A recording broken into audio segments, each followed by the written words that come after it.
my friends the other day.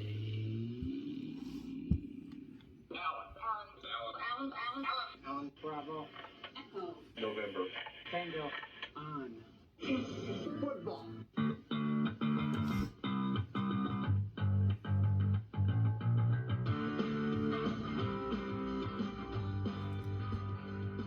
Hey everybody, we're back here in the dungeon one more week, and we've got some good stuff planned for you today. We've got a caller that'll be calling in just a few minutes.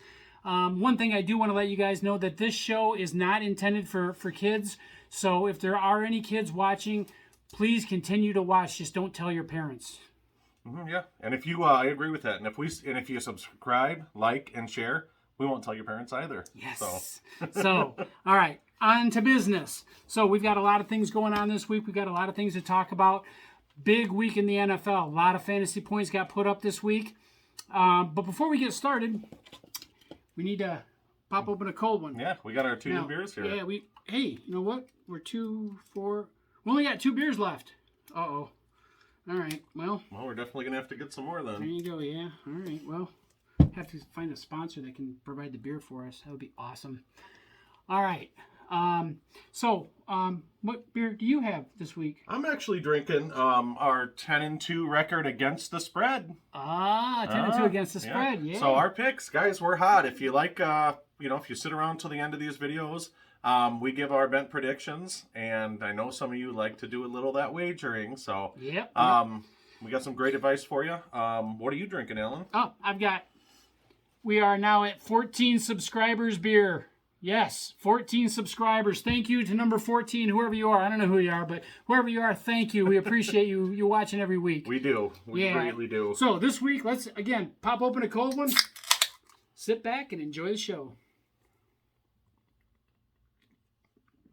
That hits the spot. Yeah, that 10-2 feels really good. Tastes really good, you know? So does the 14 subscribers, man. I know. You know what would be better, though? 15 subscribers. Or, because we're only, 986 subscribers away from being able to do a live for you guys. Yep. And believe me, a live is much more fun than watching it. Especially for you guys. Yeah, well, yeah. Especially for you guys. All right, so we want to talk running backs this week, just a little bit before we get started, or before we get our caller on. We want to talk about some of the running backs that are on either IR or are injured, and what the implication is going to be when they come back from IR, from injury. We want to start out with Nick Chubb. So Nick Chubb is out for at least one more week. Obviously, we've got Hunt in the backfield too, who's also injured. But right now, it looks like Cleveland's doing an okay job of filling that void. Yeah, Dearness Johnson, who was actually here sit pick last week. He was, yeah. So check out our our predictions and our stardom and sit 'em from last week at bentonfootball.godaddysite.com, and you'll be able to kind of run with us too, because we had a pretty interesting week last week. So go check it out. I think. Chubb coming back, if he does come back in one more week, which I don't know that's necessarily going to be the case, but if he does come back, it's going to present a real problem in that Cleveland backfield. I think it is, but I think the job is Chubb's to have. Dearness Johnson is a good running back. I mean, he may take up some of that Kareem Hunt work, but I think it's still Chubb. Chubb is going to be the number one. Yeah, I think you're right. I think you're going to start seeing a little bit more of Williams taking the place of Hunt. And like you said, Johnson. No, Hunt. Dearness Johnson. I'm sorry. I'm sorry, Johnson. Yeah, you're right. All right, that's brain fart number 1. Got that out of the way for this show. All right, so Dearness Johnson. Johnson, Williams, Smith, Anderson, whatever his name is. It's all the same. Here. So we're gonna skip to our callers. We'll continue this after our call, but we've got somebody on the line right now. We've got Jay. Hey, Jay, how's it going? Hey guys, how are you? Good. Glad to have you on the show and in the dungeon.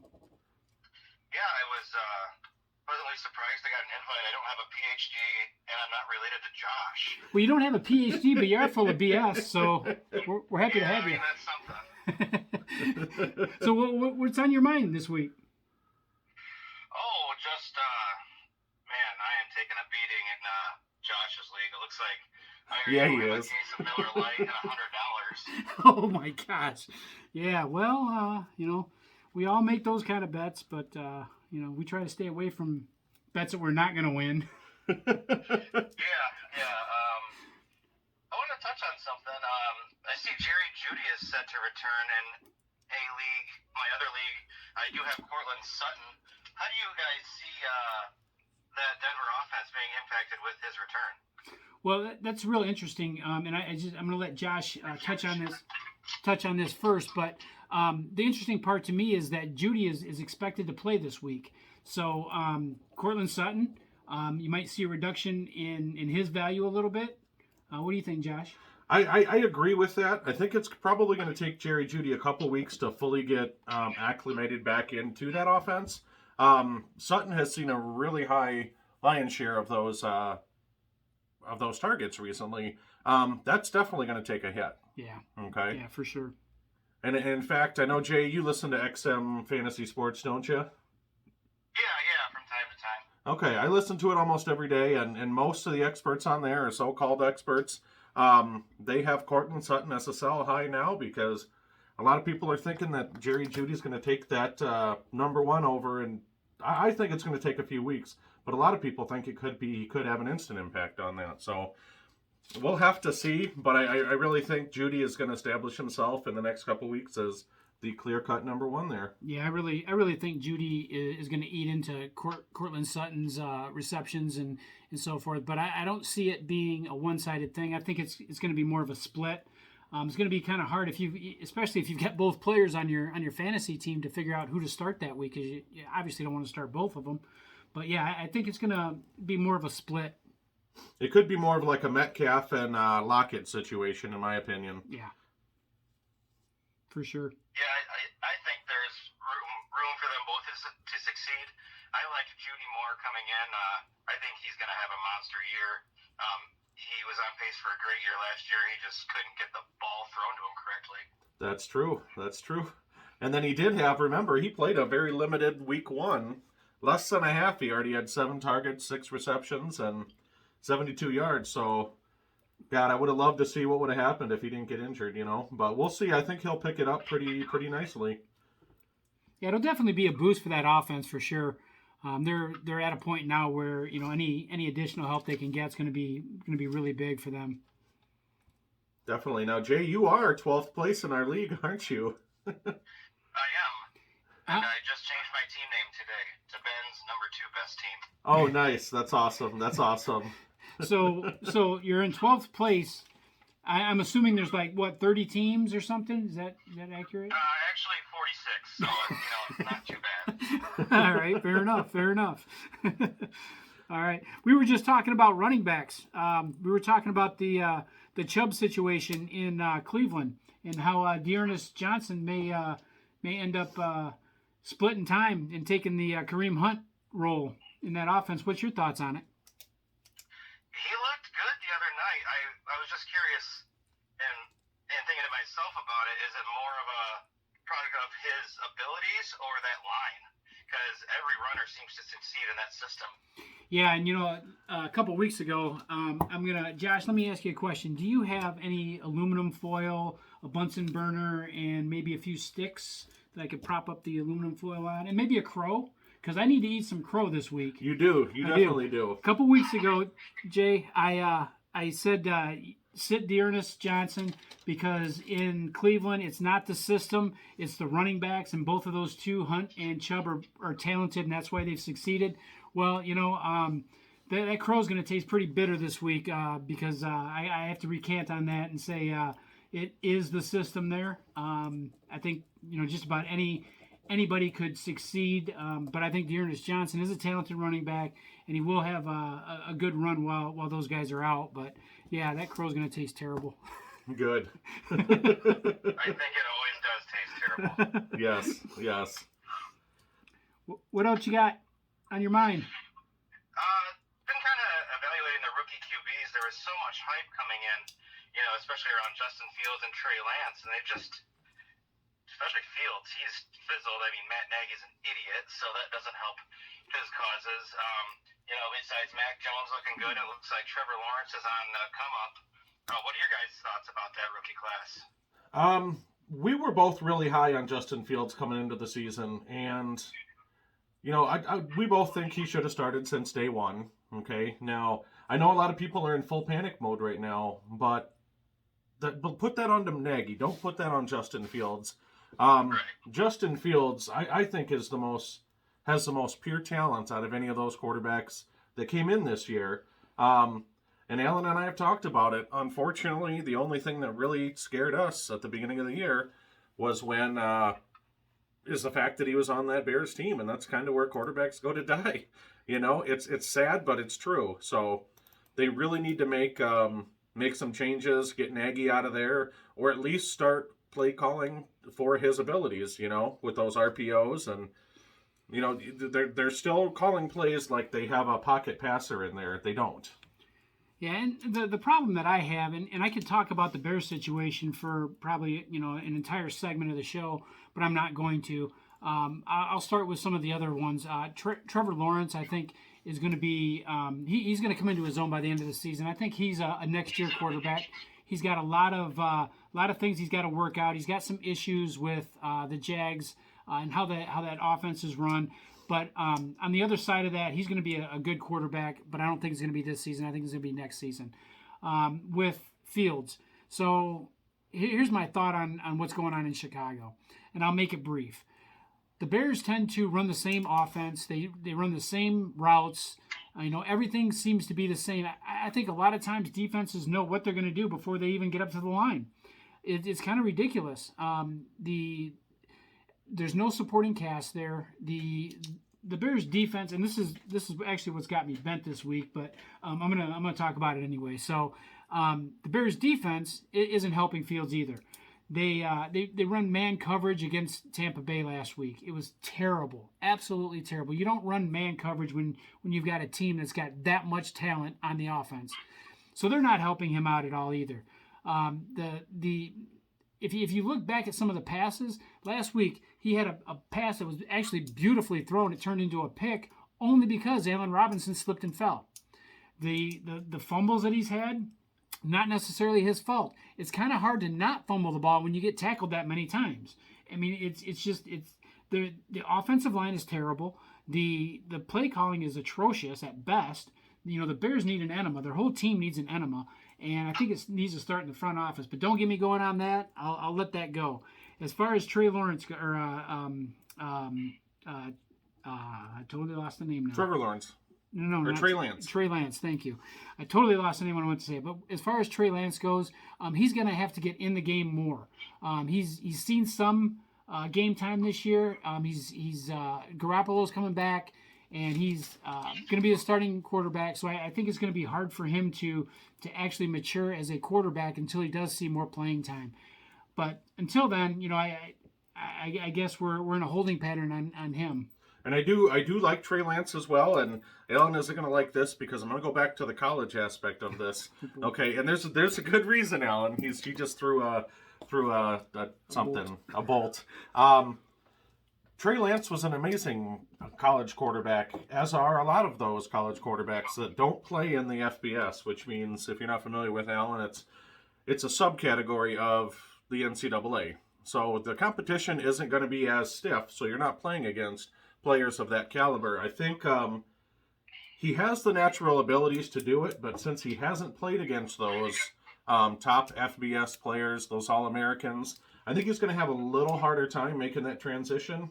I've seen flashes of greatness from him this year, and he quite possibly could, but I think it's going to take him a couple years simply because he didn't play against that same competition that Trevor Lawrence did, that Mac Jones did in the SEC, that Justin Fields did. Right. So I think that's a major aspect, but I do like him for a dynasty league, but I just don't like Trey Lance this year. I don't think he's ready. And I think Zach Wilson's a couple seasons away from being a good, solid quarterback too. Again, kind of the same thing that I said with Lawrence. He's got a team that he's playing for that is just simply terrible, and it's going to take him some time for the team, number one, to get some talent around him that's going to actually support him, and number two, for him to get up to speed with that talent. So And that's the biggest reason. Alan and I talked about this at the beginning of the year. That's the biggest reason why quarterbacks generally have a much harder time thriving as early on in their careers, because where does all the top quarterbacks go? Toward the end of the draft, or beginning of the draft, which means those are the worst teams, the worst lines. So that it's going to take much, much longer to really thrive in those offenses.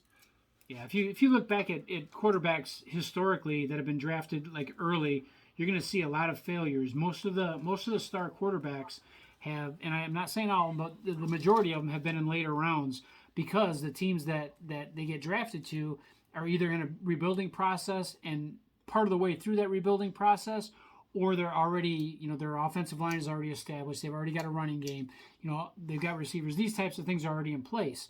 So, like you said, when they're drafted early, in early rounds or early picks, it's on a team that needs a quarterback because they don't know what else to pick. Yeah, remember how bad Peyton Manning's rookie season was? Yep. It was atrocious. Mm-hmm. Yep. Yeah. So Jay, I know you got to get going here. Do you mind if I tell a quick fantasy story real quick while I have you on the phone? Yeah, I've got a little more time. I had one more question for you guys. Oh, sure. I didn't target A-Rob, ended up with him in both of my leagues. He's been terrible. He plays for the Bears, Yep. So there's that. Is he a drop candidate? wow, that's hard because I've got him on one of my leagues too, and I've really considered that. I gotta say he's got a great first name, Alan. I love that name. But that being said, it's hard to say that he's going to actually come into his own. I think he's going to end up with decent numbers, but it's not going to be like numbers he's had in the past. As far as being a drop candidate, it depends. Do you have something on your waiver wire or something that can fill the spot better than him? Then I would say yes. If not, then I'm going to say stick with him and keep your fingers crossed. Yeah, and I agree with Alan 100% on this one, Jay. In fact, I started Allen Robinson last week on my start sit. Now, if you watch that show, my justification for that wasn't because I thought he was going to have a great game. The reason I put A-Rob in there because I thought this was going to be really his last chance, and he really hasn't done it.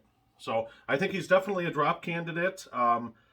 The ship has sailed for me. I think it has kind of for you too, Alan. I won't be starting him, I'll say that. Yeah, but the only way to drop him, I think, is if you got a better option. Otherwise, it's hard to drop a player of his caliber, even if he's not succeeding. Yeah, look for a bust out week here and there, and then back to the same old routine until something changes with the Bears coaching staff. The offense isn't going to change much either. Yeah, Jay, can I give you a few player names to kind of target if you are looking to drop him? Yeah, for sure. And just to touch on that issue a little bit, I thought for sure I did start him in one league last week, and I thought for sure he'd milk up some garbage time, but that was not the case. Yeah. Yep, and I thought so too. But yeah, he's done. So he's done for me. But there's guys you should look at. I don't know in our league. Do you have him in our league or is it the other league, Jay? In both. Okay. I don't know what's available in your other league. I know somewhat's available in our league, but guys like Brandon Ayuk, I would look at him. Judy's still available out there, believe it or not, in certain leagues. Other guys you got to look at, I like Darius Slayton. Okay.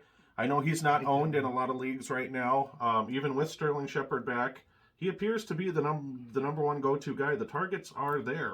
Mm-hmm.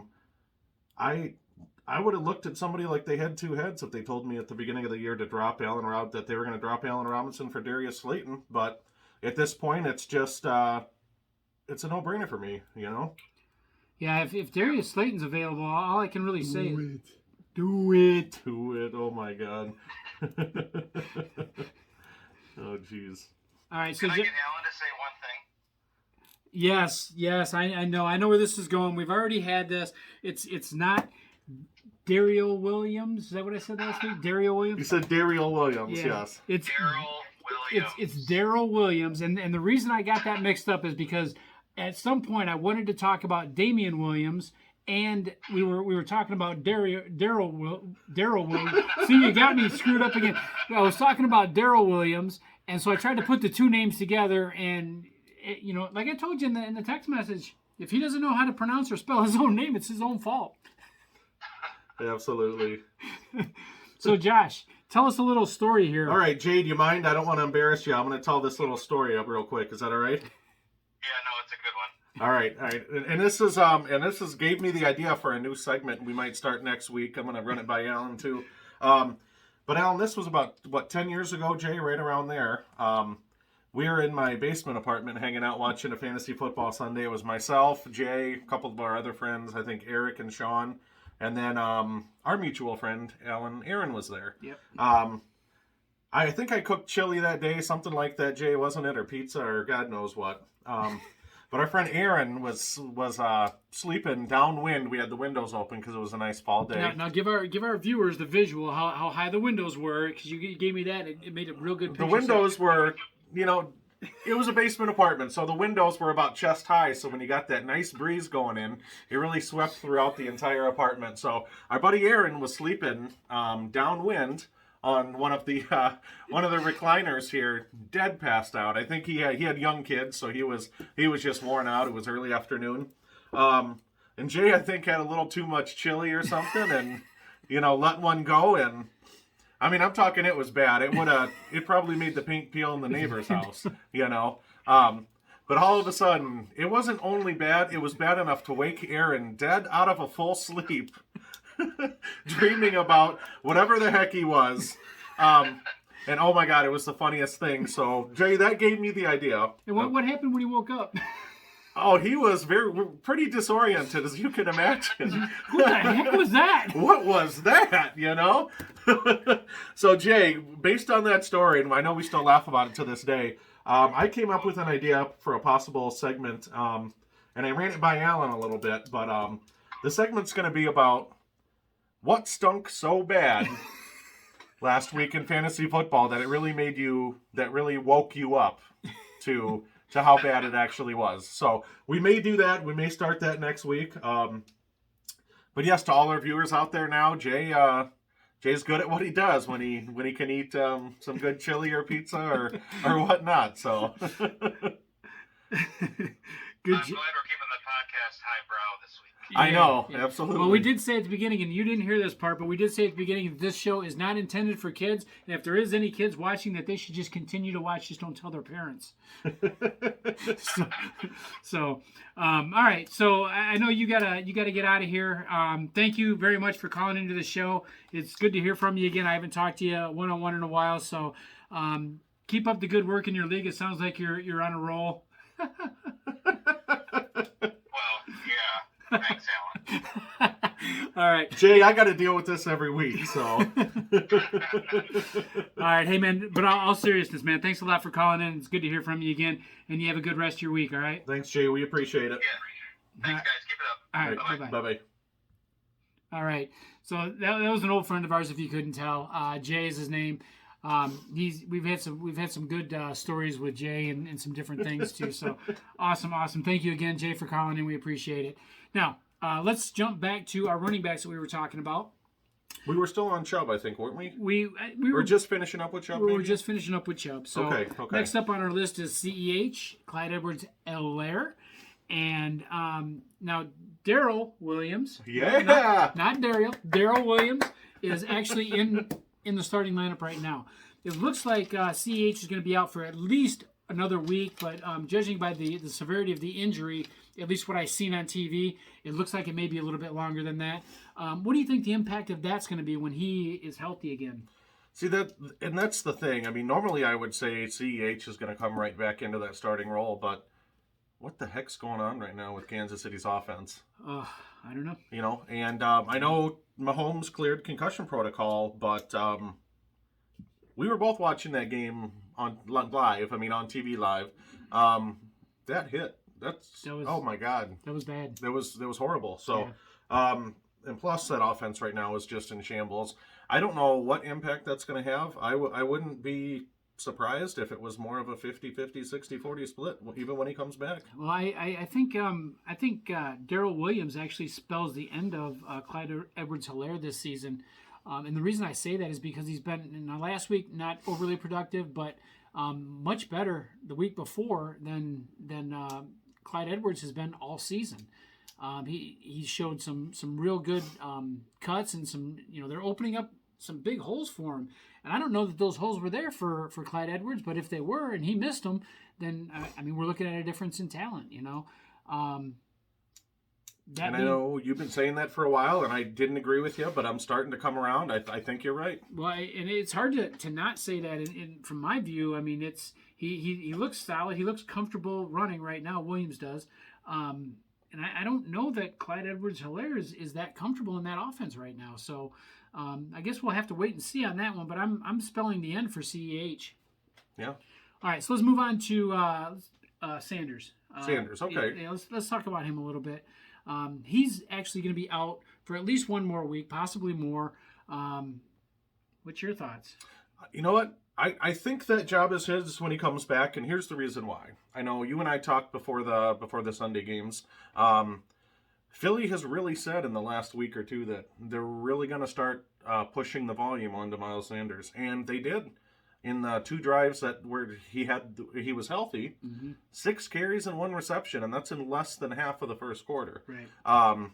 That was kind of a fluky play where he went down, turned his ankle on that 3-yard loss, that reception. Other than that, they were really, really pumping the ball to him, and I think that's his spot when he comes back. I just don't know how severe that injury is, and it kind of worries me. Yeah.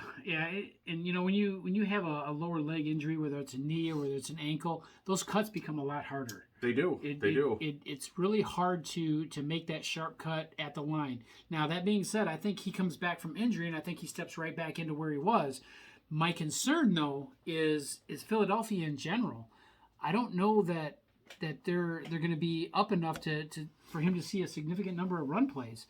At least for fantasy purposes anyway. And when we talk about this stuff, we try to keep it in a fantasy perspective.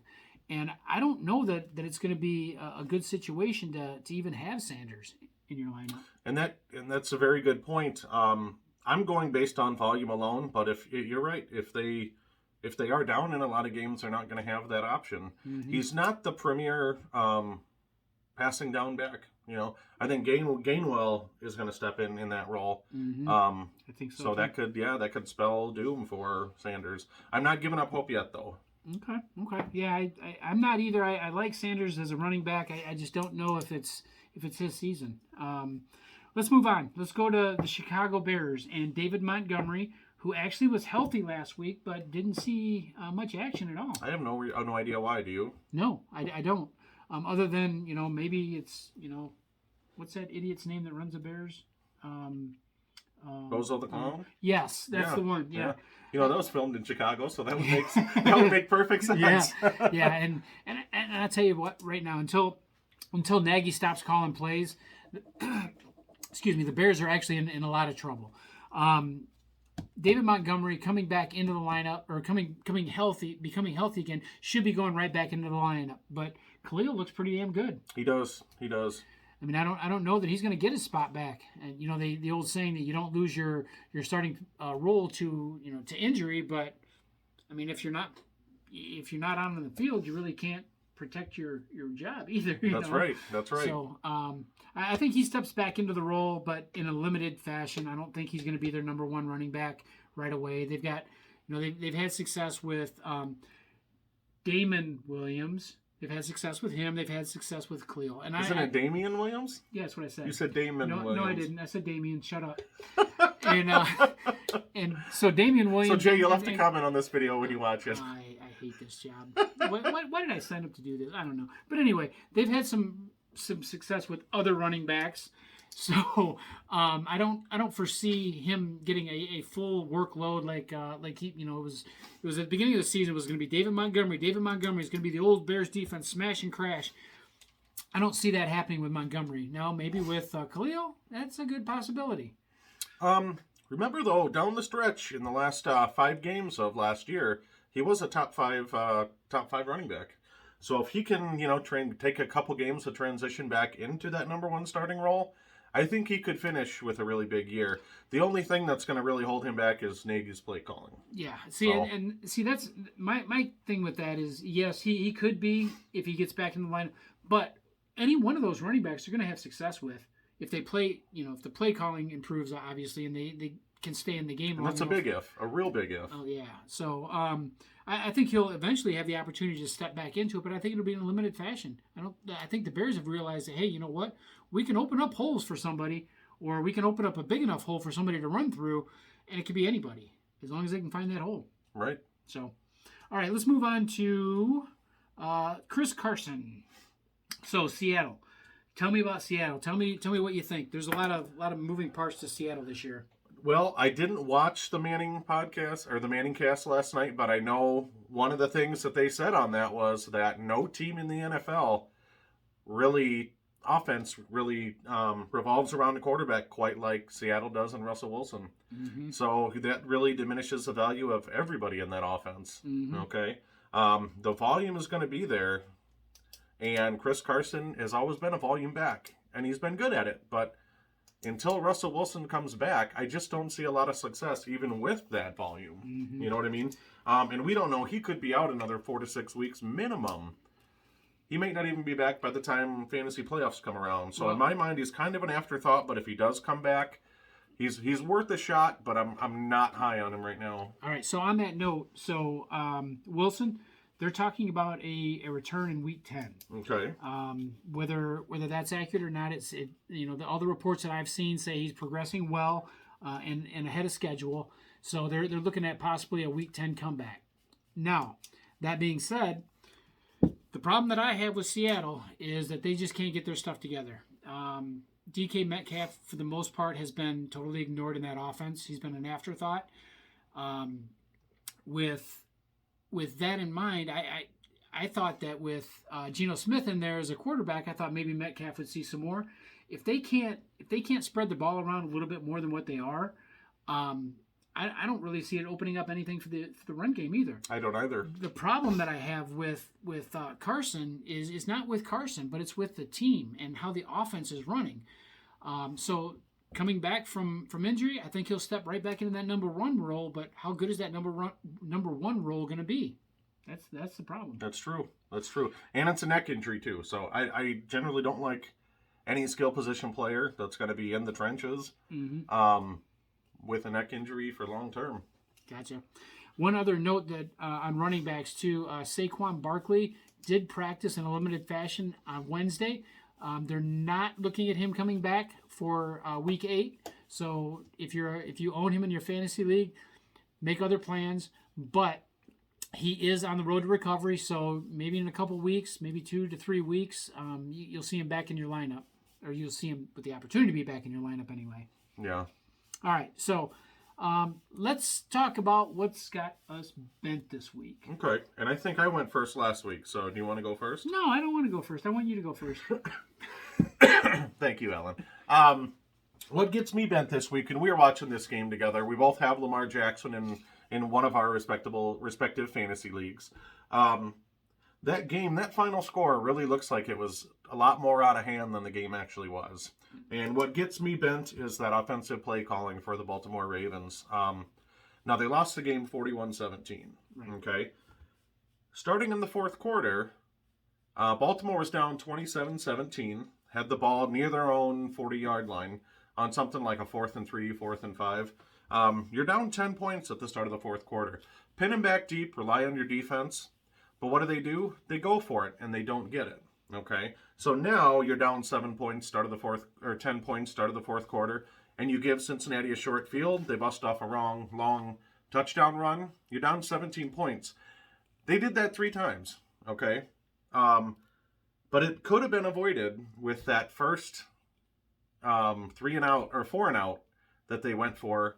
You don't go for it 4th and 3, 4th and 5, deep in your own territory in the fourth quarter. At home, nonetheless, when you're only down less than 2 touchdowns. It doesn't make sense to me. After they did it the first time, they kind of shot themselves in the foot because there's really no going back from that. Right. So 3 possessions in the fourth quarter, they went 4 and out in their own territory. That's just inexcusable. Yeah. All right, so here's what's got me bent. And again, I'm going to run to the Chicago Bears part of it. The Bears offense has got me bent, but what really got me bent on last week's game was how. So Tampa Bay's up 35 to 3 or maybe 0. I don't know, but they were way up. Yeah, it had to be 35 to 3. Yeah. So they're up 35 to 3, and what happens? Do they pull Brady out? No.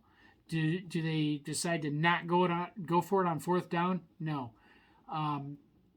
Tampa Bay. Okay, so Tampa Bay and New England, two totally separate teams. Okay, I thought before this last game, I thought that just totally destroy him and humiliate him mentality was all Bill Belichick. Apparently not.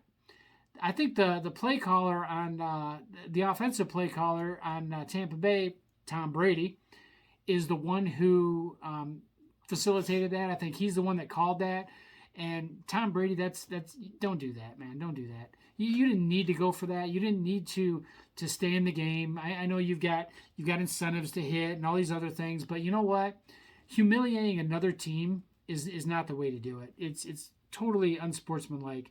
Now that being said, the Bears didn't help their own cause at all. I don't know that they helped that situation at all when they can't even score a touchdown in a game. A little humiliating in and of itself. So that whole game actually had me bent, and not just because I'm a Bears fan, because I'm a football fan. I hate the fact that teams will just totally go out and humiliate somebody else and another team, and it's just totally unsportsmanlike. So that's what's got me bent this week. And we were watching the game, and we both agreed. And Alan and I, neither one of us will ever tell you that throughout our football watching careers, I've never actually actively rooted for anyone to get injured. Okay? We were talking about that, commenting on that. We said, I don't want him to get injured. But if they're going to leave him in the game up 5 touchdowns at this point, and he does get injured, that's on them. Okay? It's nobody else's fault but their own. Yep. And, to even make that whole situation, at least for me, even worse, and every other Bear fan too, Monday night, I don't know if you guys watched the Monday night on ESPN2 with the Mannings. Oh, my gosh. So they had a special guest on there, Tom Brady. So just to paint a quick picture for you, they asked Tom Brady, as a joke, what could we do or what could a team do to beat Tampa Bay's defense? And, of course, Brady jokingly says, yeah, come up and play one-on-one on all of our receivers and, step up and challenge us. And that's worked really well, and let's see how that goes. Well, Peyton Manning came back with, like in Chicago yesterday, and that hurt. That hurt to be publicly mocked by nonetheless two of the greatest quarterbacks in NFL history, and Eli Manning. I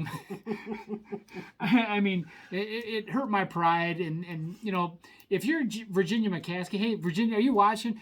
Let me tell you something. The last 2 weeks, the Bears have been humiliated. First by Aaron Rodgers saying he owns them, and second by Tom Brady on Monday Night Football and Peyton Manning talking about how the Bears defense played. Think about that. What's the key factor here? Virginia, think about it. I know it's probably hard for you to think at this point, but think about it, all right? I was going to say, there's not much she's actually thinking about now. No, probably not. But anyway, so that's what's got me bent, and I'm going to be bent about the Bears all season long, so prepare for that. All right.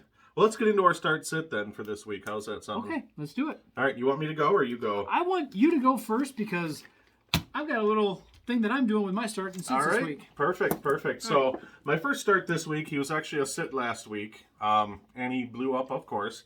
Is going to be Joe Burrow against the New York Jets. Burrow's, in my mind, still not a top 10 quarterback, but he's getting there. The New York Jets, they are an atrocious team, and T. Higgins, I think, is starting to really come around. We already know who Jamar Chase is, but if he can get both of those receivers, Uzomah's really getting into that. I think Burrow is poised for a big game. Isn't it Uzomah? It's Uzomah. Uzomah. Yeah, it's like that Hoosh Manzada commercial. DJ, who's your mama? All right. So this week, what I'm doing with my starts and sits is I'm taking all the players, or at least most of the players, one of my fantasy leagues that I'm starting this week, and I'm calling for all you guys to start them. The sits, I'm doing the same thing, except it's my opponent's players. Hey, look, I'm on a 2-game winning streak now, all right? So I'm on a roll. I'm going to win this league. You watch. So all my sits are going to be my opponent's players other than one. So my stardom this week is going to be Ryan Tannehill. Why? Because he's on my team and because he's due. Okay. All right. So we're going to move on to running backs. I'm going to keep in the theme of that New York Jets-Cincinnati game. I really like Michael Carter this week, and here's why. Yes, the Jets are an atrocious team, but I think they're going to be down a lot of that game. Michael Carter really has established himself as the passing down back. You know, he had 8 catches last week, and guess what team in the NFL is giving up the most receptions to running backs? I don't know, Josh. Cincinnati Bengals. The Cincinnati Bengals. So he could get the double-digit catches this week, possibly. Did you hear my yeah, the double. The double. All right, so my running back this week that you're going to want to start is going to be Aaron Jones. Now, normally Aaron Jones is one of those guys that we wouldn't tell you to start because, you know, you kind of automatically start him. But this week I am picking him, number one, because on my team, he is on my team. But the other reason is, too, is the Packers are hurting a little bit here. So Alan Lazard is probably not going to be playing. They do have the early game this week. They're playing on Thursday night. So he's going to be out. And who else is out? Devontae, that's right. So what does that mean? That means the workload for Aaron Jones is going to improve. Now, that being said, he's also going to be catching some passes too. So look for him to have an extended role in the Thursday night game and start him. Okay. Moving on to the receivers, I really like Adam Thielen this week. While Dallas is not the best pass defensive team, they do have Trevon Diggs, and I think he's going to be shadowing Justin Jefferson for most of that game.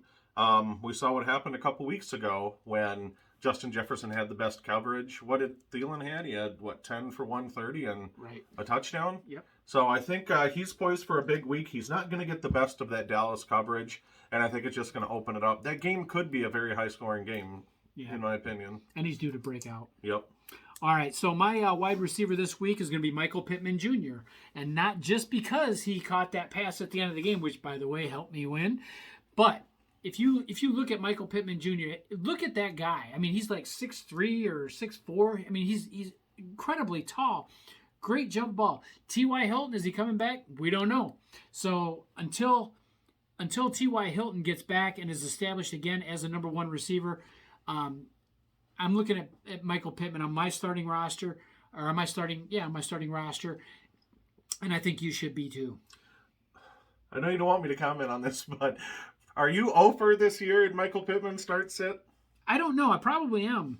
But that's the only thing that gives me pause because I love Michael Pittman. But every time he says to sit him, he goes off. Every time he says to start him, he has a dud. So. I should have done this backwards because, the way things have been going, I should be rooting or picking against my players so they go. Yes, absolutely. But Michael Pittman's a start this week, I'm telling you. Okay. We're going to move on to tight end now. I still don't think this guy's going to have a huge rookie campaign. But he's really starting to establish himself as the number one target getter, and that's Kyle Pitts. He had double-digit targets 2 of the last 3 weeks. I don't think that's going to really slow down against Carolina this week. Ridley, I love Ridley at the beginning of the year. He did lead the NFL in air yards last year. I don't know where that chemistry went that he had with Matt Ryan. It's slowly coming back, but right now, Pitts seems to be the go-to guy. Yep. I love it. All right. So, my tight end this week, my stardom tight end, is going to be Evan Ingram. And I know you're going, what? Really? Think about this, though. The Giants have a lot of injuries. They're actually starting to get the ball to Ingram more. Now, that being said, last week he only had like 39 or 34 yards or something. But he did have a fair number of targets and a fair number of receptions. Although he was just a dump-off guy, you're going to start seeing him worked into the offense a lot more in a more of a stretch out the field approach. They're going to have to. They don't have a whole lot of people going right now. They've got a lot of injuries. They're going to have to run to somebody or throw to somebody, I guess I should say. Yeah. So he's the guy. Okay. Well, let's move on to sit then. Who I have sitting this week, and it pains me to say this. I know Allen's a little higher on him than I am. is Ben Roethlisberger. Okay, I thought he was going to have a good bounce back year, not a great bounce back year, but it really seems that the air has been taken out of his throws. He's not throwing well. He's not throwing the deep ball well. He's not even throwing those intermediate mid routes. He just doesn't seem, his accuracy is gone. He just seems like he's deflated. Okay. Plus, he's playing against a decent Cleveland defense. I wouldn't be surprised if he retires after this season. Like I said, it pains me to say that because I really like Roethlisberger as an NFL quarterback, but I just don't see it. His skills are waning quickly. Yeah, he's disappointed me this year too. So my sit-em this week is going to be Carson Wentz. Why? Because my opponent has Carson Wentz. Or no, wait a minute. That's the one he doesn't have. Nonetheless, I still think that, I've got Michael Pittman as my start, but I've got Carson Wentz as my sit. Kind of weird. I get that. But Michael Pitts is going to get the attention. Now, that being said, from a fantasy perspective, Wentz isn't necessarily going to get a lot of fantasy points, although Pittman could get a lot of fantasy points in that same scenario. So, Wentz, sit him, Pittman, start him. Go. Jay, that's some more fodder for you, Michael Pitts. Did I say Pitts? You said Michael Pitts. Son of a biscuit. You said Michael Pitts, like the actor Michael Pitt? Yeah. Instead of Kyle Pitts. I love it. Michael Pittman's? Michael Pittman's?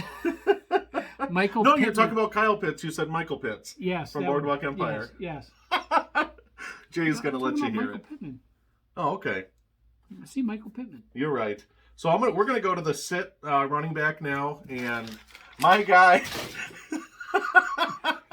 I got here is Jonathan Taylor. Now, Jonathan Taylor, you would normally start any week. That's a given start. Mm-hmm. But he's going up against that Tennessee defense, and we're going to get a little more into the Tennessee defense when we do our bet predictions. But they've really come to play the last couple weeks. They're shutting down that run as good as anybody else in the NFL right now. Yep. All right. So my running back to sit this week, I'm pretty sure, I don't know, my notes are over there someplace, but my and tell me if I get the name right, it's Cordell Patterson. Oh, stop it. Is that right? Did I get it right? No, Cordero. Oh, Cordero. Okay. I'm just going to screw up everybody's first name from now on. But anyway, again, my opponent has him. I hope he starts him against me because I picked him to sit this week. So he's sitting. Good. I don't like him either. Something against the guy? It's a personal issue. So, okay, all right, yeah. Cool. So my sit receiver this week is going to be DK. Alan talked about it a little in depth, and we talked about the Chris Carson situation. That whole offensive situation with Geno Smith, I really don't care for it. He's not. You throw the ball 3 times to your number one receiver. Now, granted, one of them was an 84-yard touchdown catch. Mm-hmm. He didn't get his second target, and that was in the beginning of the game. That was probably the first 6-7 minutes of the game. He didn't get his second target until 4 minutes left in the fourth quarter. That's just ridiculous to me. Mm-hmm. Okay, it is. It makes you wonder why they went away from that. Yeah, I don't know why they did, but they did. So, all right. So who do I have? Oh yeah, Emmanuel Sanders. I've got Emmanuel Sanders as a sit this week, and the reason is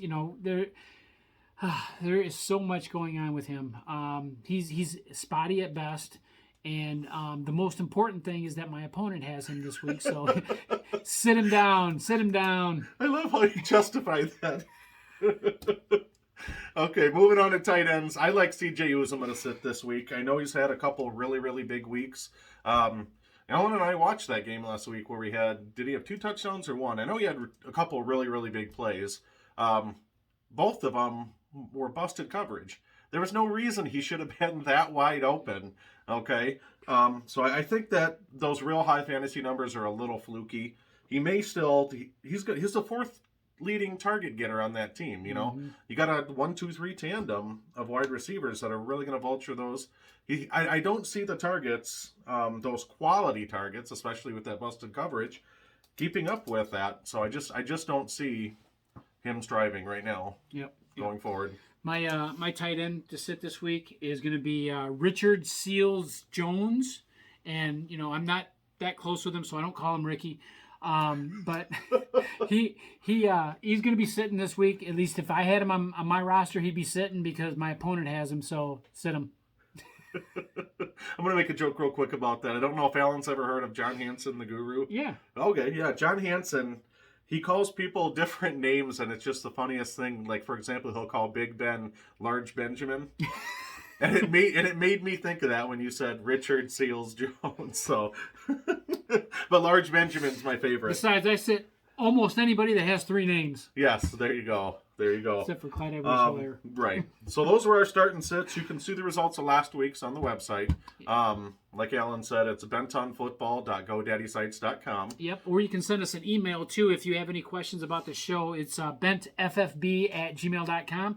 Please tell us, maybe you can even send us an email and tell me what the actual first name of most of the players in the NFL are. That'd be awesome. Give me a little cheat sheet for when we do the show.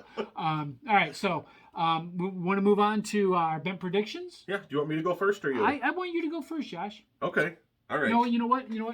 I want to go first. Okay. The reason I want to go first is because I'm betting against Josh's team this week. Yes, that's right. So Okay. I'm picking Arizona to lose their first game of the season this year. Now, these are bent predictions, so if that's not bent, I don't know what is. Okay, I got 2 bent predictions, and one of them is going to be the complete opposite of what you have. Arizona's 6-1 this year against the spread. They're at home. You got a Green Bay team that's without 2 of their best offensive weapons. Not only is Arizona going to win, but I think they're going to shred that 6.5-point spread. So let's put a gentleman's bet on that. Wait a minute. We don't know any gentlemen, do we? I've seen the definition before. Have you? Yeah, okay. Okay. We know some We kind of know what a gentleman We've is. seen gentlemen before. Okay. At least I think they were. Yeah. And then the second one is, this one boggles my mind. Tennessee is a road underdog at Indianapolis. Why? We have no idea. It boggles our mind. Tennessee, just so you guys know right now, in the last 5 quarters, they've given up 3 points total to 2 of the most prolific offenses in the NFL. Plus, A.J. Brown's really coming into his own. And you got Derrick Henry. I was going to say, they have a running back that's really good, too, Yeah, don't they? yeah, you got the best offensive weapon in the NFL. So it just boggles my mind. There's no reason they should be road underdogs. But I like them to win straight up. And remember, guys, we are 10-2 in all of our bent on predictions for betting. Now, of course, one of us is going to be wrong this week. We're going to have a loss because Josh is wrong. Because I'm going to be wrong, right? Yeah, right, yeah, exactly. So, all I can say is... Thank you. All right, so, Josh, do we have anything else for the fine folks this week? I don't think we do, other than like, share, and subscribe. We appreciate it. Yeah, please do that. Again, I was joking at the beginning of the show that we only need 986 more subscribers to do a live for you. But seriously, we do want to do a live for you. We want to get to that 1,000 mark, but obviously it's a big hill to climb. We want you guys to subscribe, like, and share our videos. Let everybody else check us out and let them hate us just as much as you do, all right? Yeah, and give us some comments, too, how we could make the show better for you. Or email us, either one. Yeah, that'd be fantastic. Again, let me give you the website. It's bentonfootball.godaddysite.com, and the email is bentffb@gmail.com. So let us hear it. We want to hear it. We want to hear your comments. We'd love it. Like, dislike, hate, love, whatever. I don't care. Give us all. But until next week, don't forget to get bent on fantasy football.